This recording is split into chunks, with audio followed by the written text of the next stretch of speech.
Hey guys, it's Biff from FearlessMods. Today we're going to change pace a little bit. You've seen a car hiding in the background in a lot of my videos that we've never done any work on, and that's this one right here. 25th anniversary Trans Am, 1994 model, and we got to do some work on this thing to get it running right. It's been having some rough idle issues for years and years, and I've just neglected it. So a little bit of throwback time, a little change of pace, but let's see if we can get this thing running. And tight. It's been pretty cold here for weeks, and this hasn't been started, so fingers crossed.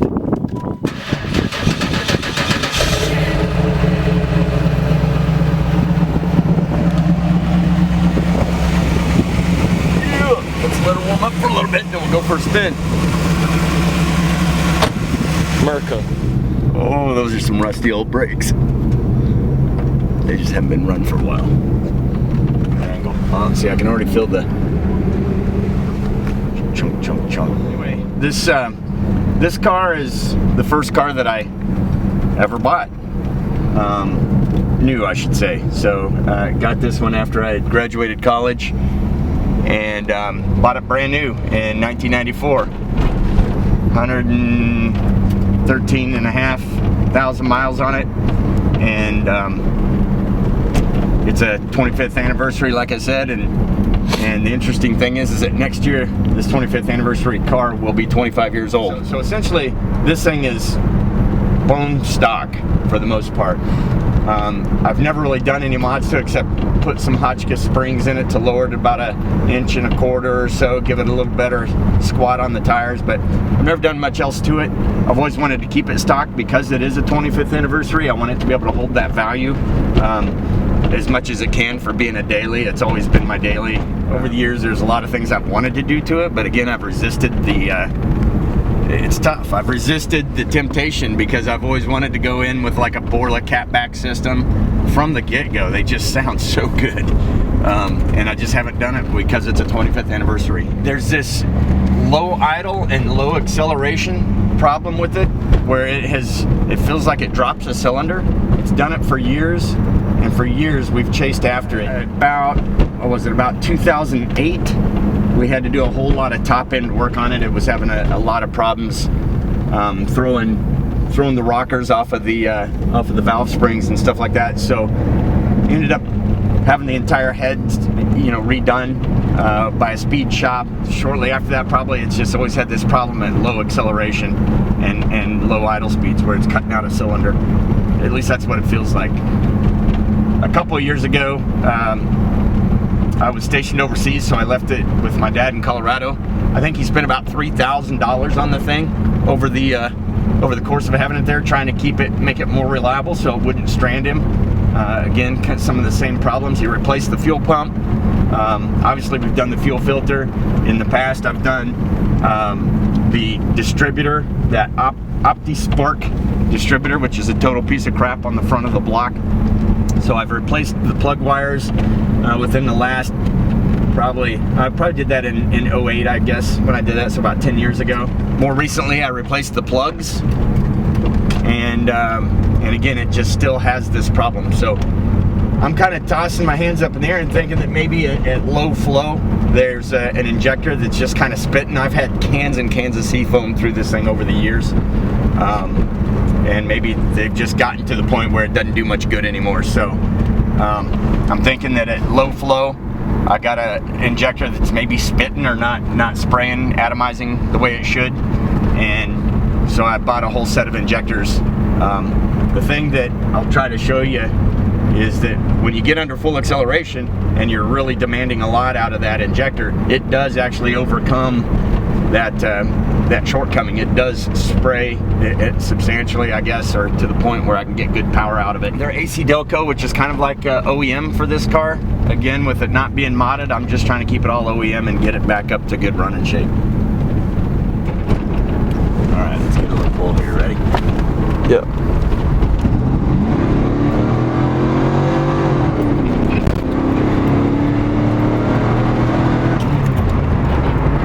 It's weird, it was like nothing first gear, but then second gear was like, okay. But it does feel fine once it kicks in, you know? Yeah. So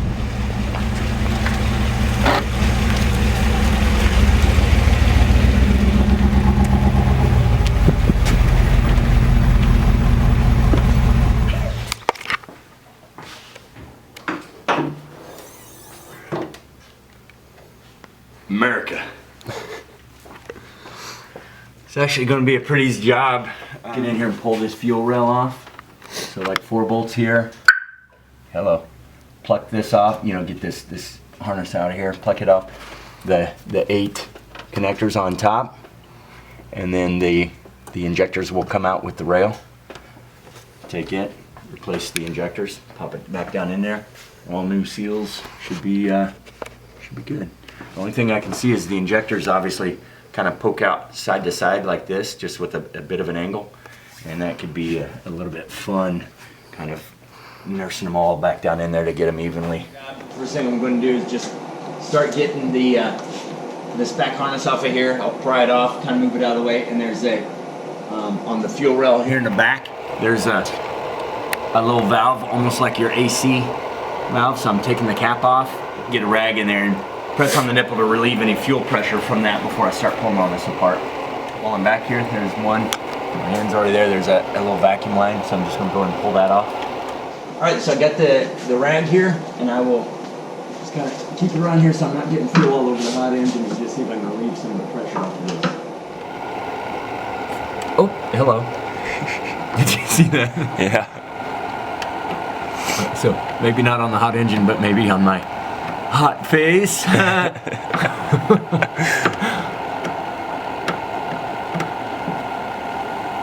Oh yeah, you hear it? Yeah, it's sizzling. It's not sizzling, that's it spraying out. Oh, is it? Yeah. Ooh, smelly. Wow. Okay, I'm gonna get another rag. That one's soaked. I don't understand why it still has so much pressure. Guess it's got a good fuel pump. Actually, I don't want to snap these off, so I'm just gonna unclip them. There it is. Pop this up out of it.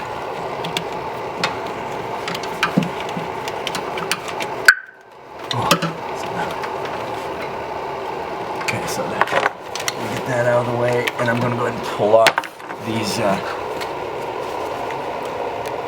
injector.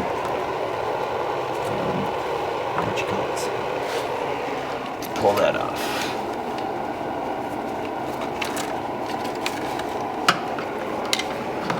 My hand. Yep. So those are pretty easy. If you look at it, all you gotta do is, if you push that in, you can see it flares the top end of that out, and then they just pull up.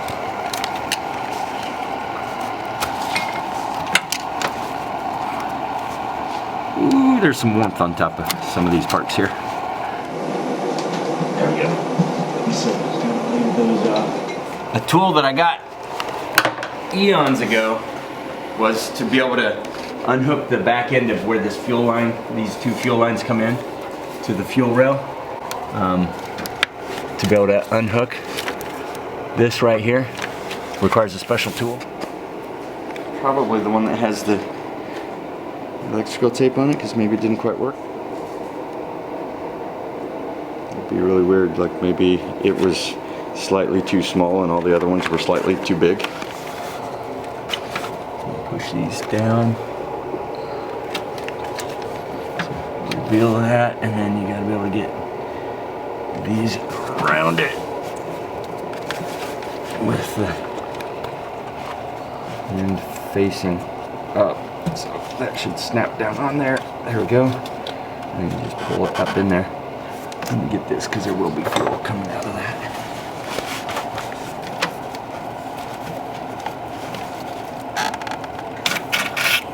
Yep, oh my there's gosh. that pressure. Holy crap.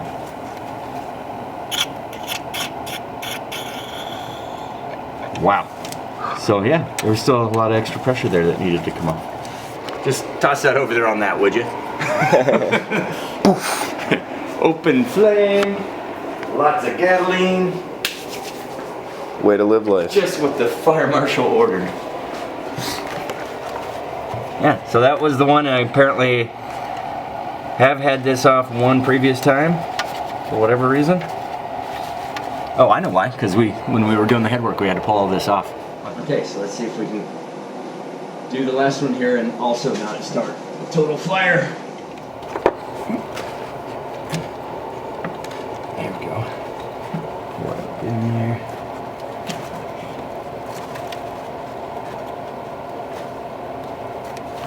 That tape's scrunching. There we go.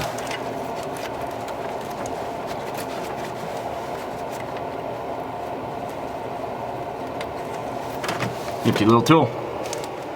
Put it back in for use in the next 25 years. Okay, little 8mm bolts here.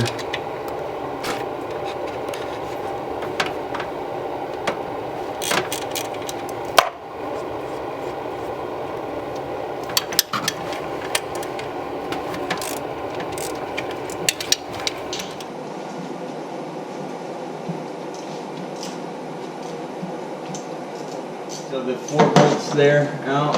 We've got the, you can see a little bit of wiggle in there, but this is going to involve, so these are all clipped to the rail on here, and the new ones I got actually have new clips, but so I'm just going to try to pull them out with it, and so this is wiggling, but I'm probably going to have to do a little bit of prying.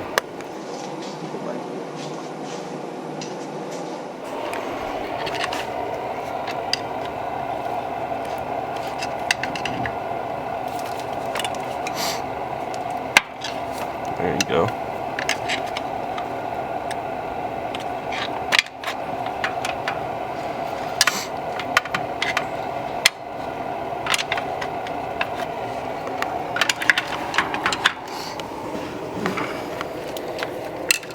Just trying to find somewhere here that can give me some leverage. That's a little warm. Maybe I'm coming from up here.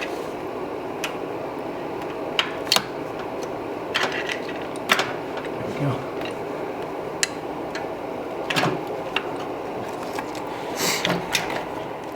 So I gotta get this harness around those 2 connection points there. There we go. Now that'll give me enough slack to get over the little vacuum piece here. Potentially.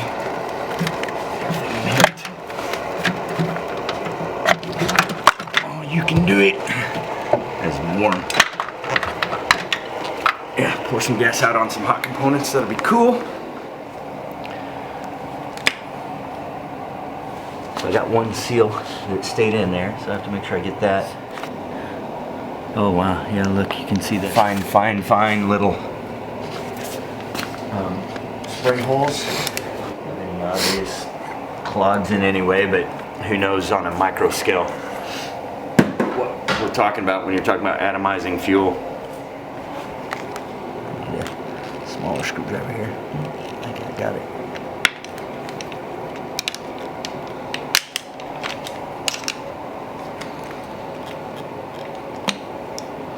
Another seal left in there, so I can pull that out.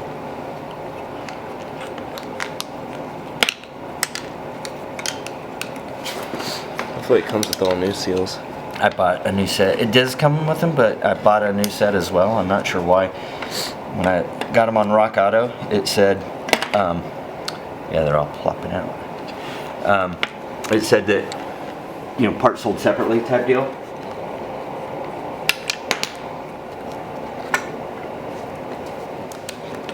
Kind of crowded. The rail itself. Yeah. There we go.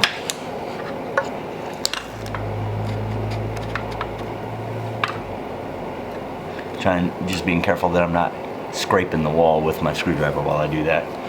Don't want to mess up the seal or the surface.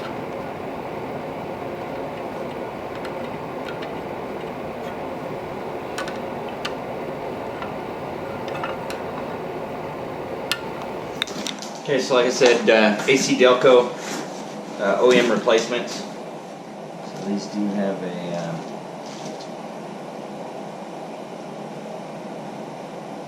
little sleeve above the ring, whereas these don't on the new ones. But this kit does come with the sleeves, so I'm probably just going to go ahead and, like I said, replace them all.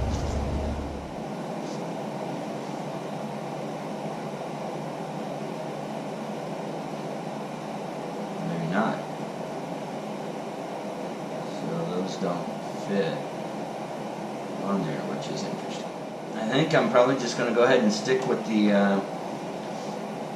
ones that are on there. The replacement kit itself doesn't even have the size of sleeve that it says that it would need, and I'm not real confident that that would really make a difference over the ones that came with it. Clip installed.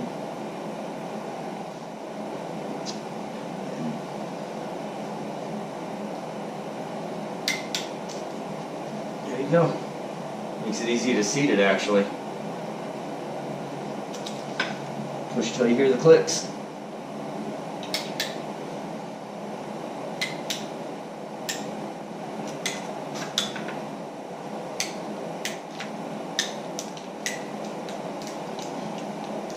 So got to get the one seal that we had that was still in the block. So there is something I want to show you that I think I could have done a little differently here, and I wish I had. There's obviously some sandy type dirt and stuff around the tops of these holes, and it would be a good idea to have blown those off. I don't want to at this point use a air hose and blast one, because I'll just be blasting stuff all over all the other open holes.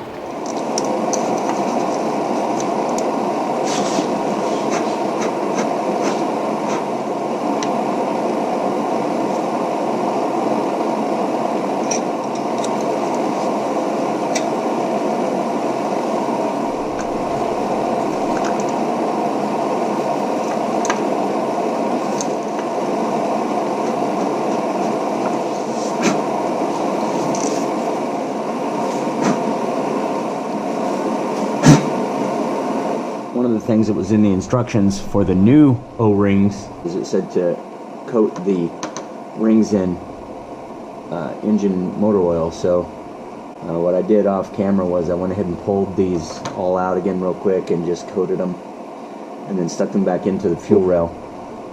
This will certainly help them go easier into the holes on the intake manifold here, which are a little bit crusty and not necessarily as pristine as they once were. It also helped them to go back into the fuel rails a little easier. The fuel rail, there was one of them that as I pulled it out, it actually, because it was such a tight fit and didn't have anything to lube it, as I pulled it out, it left a little bit of a chunk in the O-ring, so I went ahead and replaced one of them with one of the new O-rings. So I guess those came in handy after all. It just goes to show you that without this lube on here, it could make it a kind of a dry fit, rubber on rubber, which might not give it the movement it needs as we initially install all of this. So now the fun part of trying to get this back under the wiring harness back here.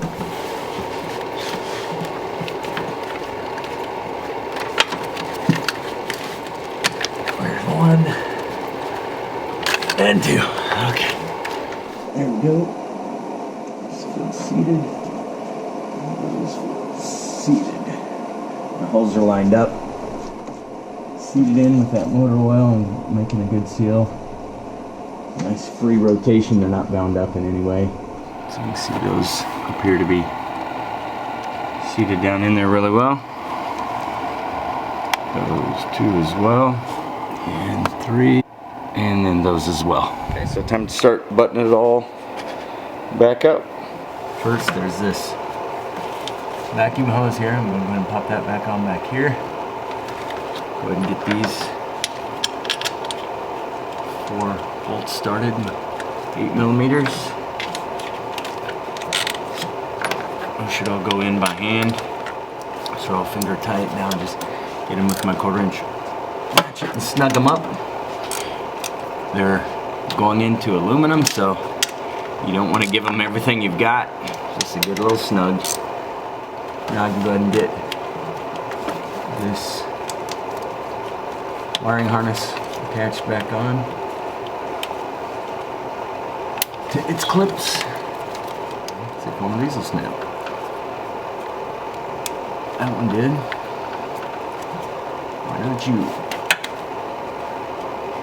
There we go. Little snap. Want to hear the little snap.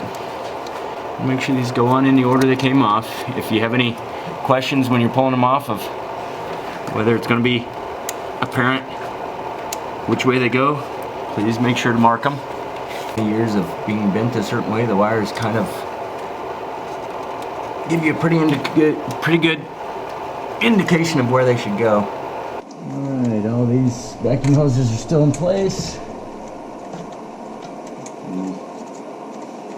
Rear vacuum hose is there. I'll go ahead and put my cap back on the fuel rail. Pressure nipple. And then the only thing left to do is to pop these two lines on.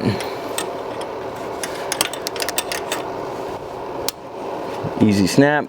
Little rubber cover goes over it. Easy snap with another rubber cover. And that completes that job.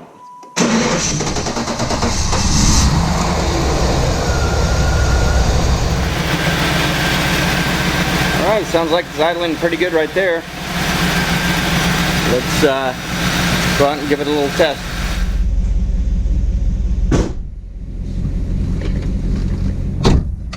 Alright, fingers crossed that this has been the problem the whole time.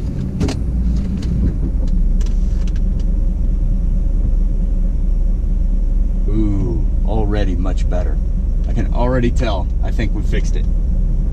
It's not chugging at low RPM in gear. I'm excited. My baby's gonna work again.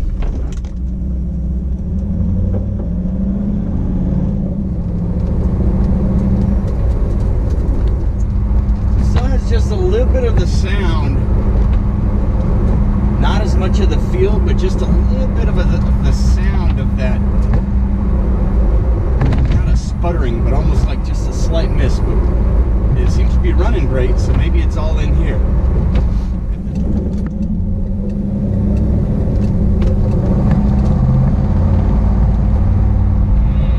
I don't know.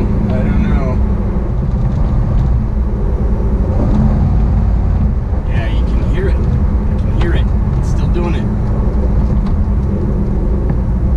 So the problem with this car is, as a 94, it has an OBD2 system, but OBD1 ports. And I have not been able to get a reader on this thing ever that works, that allows me to diagnose anything on this car.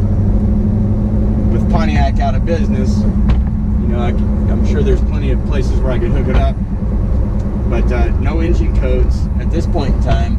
But anytime in the past when it's been an issue, or if I wanted to see what cylinder is dropping, I'm out of luck because I can't plug into it. Mid-throttle. Right there, I can just feel it. These tires are crap, so it's probably just going to spin if I can even pump up enough brake pressure. It's not as bad. You can hear it right there.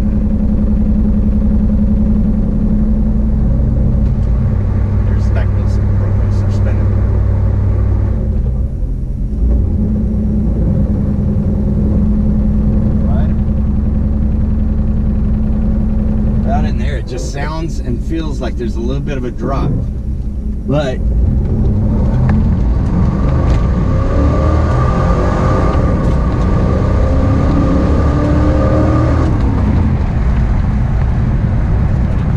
it's certainly not dropping when it's in that higher RPM range.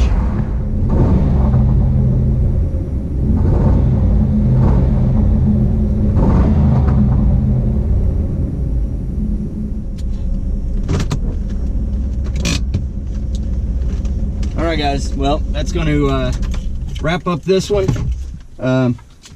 So unfortunately not able to fix the issue we had with the car, but not completely. Slight improvement, but not totally gone.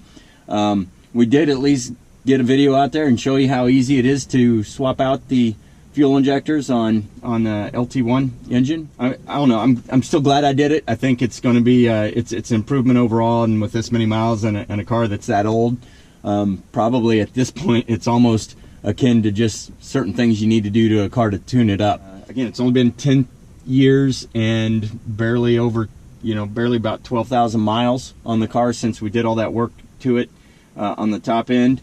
At that time, we changed the OptiSpark distributor. We put new plug wires on it.